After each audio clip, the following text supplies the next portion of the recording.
कि आने वाले समय में दुनिया की 5वीं अर्थव्यवस्था से वो नंबर 3 की अर्थव्यवस्था पे पहुंच जाएंगे और नौकरी, रोजगार, किसान की आय और विकसित भारत का एक नक्शा उन्होंने तैयार किया है, विकसित भारत का एक रोड मैप तैयार किया है।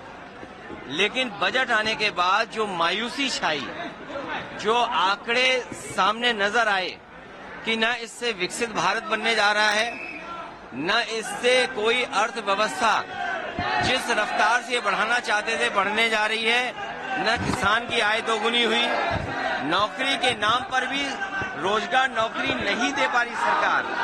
जो लोग कहते थे मैन्युफैक्चरिंग में हम मेक इन इंडिया या और जो नारे दिए थे, जब वो सब असफल हो गए तो चोरी छिपे जानबूझ करके वो बिल लेकर के आए हैं।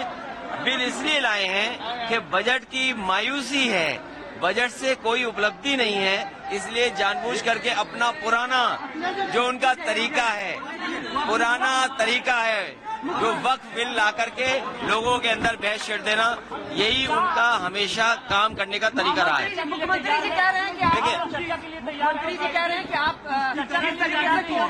कोविड वैक्सीन लगवाए, उसी तरीके से आपने स्नान भी किया। देखिए, मुझे तो इस बात की खुशी है कि आने वाले समय में हम लोगों को कपड़े पहन करके स्नान करना होगा। भाई, ये चीज तो हमें सीखनी चाहिए। ये जो चीजें सीखने की हैं वो हमें अपने मुख्यमंत्री जी से सीखना चाहिए कि पूरे वस्त्र पहन के स्नान करना चाहिए। बनारस वालों आपसे बेहतर कौन नहीं जानता होगा स्नान कैसे किया जाता है। अगर स्नान करने का तरीका उनसे हम सीखेंगे। अखिलेश जी वक्फ पे चर्चा करने को आपको तैयार है? क्योंकि मैं समझ नहीं पा रहा हूं कि आप क्या समझाना चाहते हो। जिस सरकार ने ये कहा कि विकसित भारत बनेगा, जिसने ये कहा कि बनारस को क्यूटो बनाएंगे, और विकसित भारत का इंफ्रास्ट्रक्चर कैसा होना था, आपने कुंभ में देखा कि अगर इनका इंफ्रास्ट्रक्चर अच्छा होता और जो तैयारी बताई थी कि 100 करोड़ की उन्होंने तैयारी की है, अगर 100 करोड़ की तैयारी होती तो लोगों को यह सुविधा नहीं होती। लोगों की जान गई है, लोग बड़े पैमाने पर परेशान हुए हैं। जाम में न केवल श्रद्धालु लोग और जो लोग आए थे दर्शन के लिए वो परेशान हुए, बल्कि आम जनता भी परेशान हुई है। लोगों की जान गई है। जो सरकार लगातार दावा कर रही है वो अभी तक ये नहीं बता पा रही कि जान कितनों की गई है। केवल भगदड़ की जान नहीं, जो लोग यहाँ आए दर्शनार्थी श्रद्धालु, उनकी भी बड़े पैमाने पे जान गई है, जो सरकार छिपा रही है। 50 करोड़ तो नहीं आए हैं, 60 करोड़ लोग आए हैं। आप भी झूठ मत बोला करो। नहीं, आप उनकी गिनती कम मत करिए। आप उनकी गिनती कम मत करिए। आप गिनती कम कर करके आप उनको भी परेशानी में डाल रहे हो। जो आंकड़ा आएगा वो 60 करोड़ का आंकड़ा आएगा। लेकिन 60 करोड़ के आंकड़े के बाद भी जिन लोगों की जान गई है, जो भगदड़ में मारे गए, उनकी भी अभी तक सूची नहीं दे पा रहे हैं।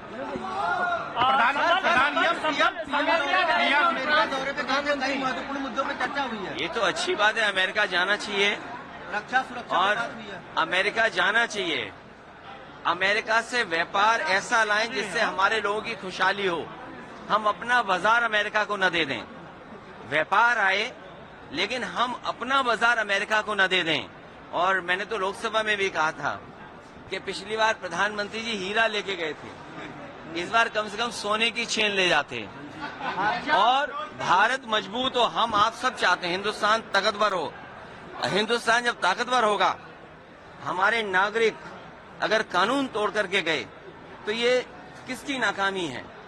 क्या यही विकसित भारत का सपना है कि लोगों को नौकरी रोजगार यहाँ नहीं मिल रहा है, वो मजबूरी में जा रहे हैं वहां पर, और इनकी सरकार में दलाल पैसे लेकर के भेज रहे हैं, जिसमें पंजाब है, गुजरात है। और अगर सूची निकालोगे आप तो सबसे ज्यादा इस तरह भारत से जाने वाले लोगों में गुजरात के लोग ज्यादा होंगे। भारत इतना मजबूत हो, हमारा देश इतना मजबूत हो कि कोई भी देश हमारे नागरिकों को बेड़ियां और हथकड़ी लगा करके न भेजे। और फिर अमृत काल में अमृतसर उतारना, ये कहीं न कहीं भारत को और हिंदुस्तान को नीचा दिखाने की कोशिश थी। अमृत काल में अमृतसर में उतारना बेड़ियों के साथ और हथकड़ियों के साथ, ये हमारे भारत की और हिंदुस्तान के नीचा दिखाने की कोशिश हुई है। इसलिए मैंने कहा व्यापार हो, व्यापार मजबूत हो, लेकिन भारत सरकार अपना बाजार उनके हवाले न कर दे। सर नील गाय की वजह से एक ही परिवार के 4 लोग मर गए। कहाँ पे? नील गाय की वजह से हादसा कर दिया। अजय जी इंडी गठबंधन में कांग्रेस की भूमिका से आप संतुष्ट हैं? अभी भूमिकाएं सभी दलों की और बढ़ेंगी। आप संतुष्ट हैं कांग्रेस से? भाई आप, क्योंकि बहुत सवाल उठ रहे हैं।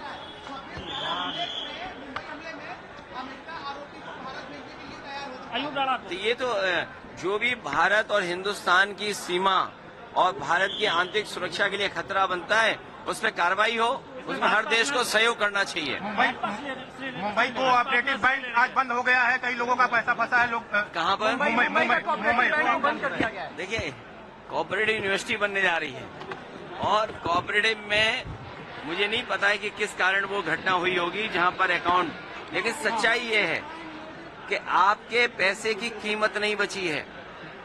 जो लोग अगर रिबेट भी दे रहे हैं या आपके 12 लाख पर कर रहे हैं, तो बताओ महंगाई क्या है।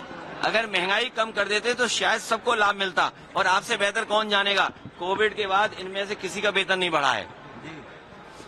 अब देखो मुस्कुराए, कोविड के बाद से जितना इनका वेतन कम हुआ, उससे ज्यादा इनका वेतन नहीं बढ़ पाया। सर वो बिल को लेकर के ये कोई नई चीज नहीं है छापा मारना। सर वो बिल को लेकर के बीजेपी के लोग ये कह रहे हैं कि आप लोग पुष्टिकरण की राजनीति कर रहे हैं, भ्रम फैला रहे हैं। जिस बजट ने नौकरी न दी हो, जिस बजट ने किसानों की आय दोगुनी न की हो, जिस बजट से व्यापार न बढ़ा हो, जिस बजट से हमारे देश के मैन्युफैक्चरिंग सेक्टर को लाभ न पहुंचा हो, उस बजट ने मायूसी थी, निराश किया।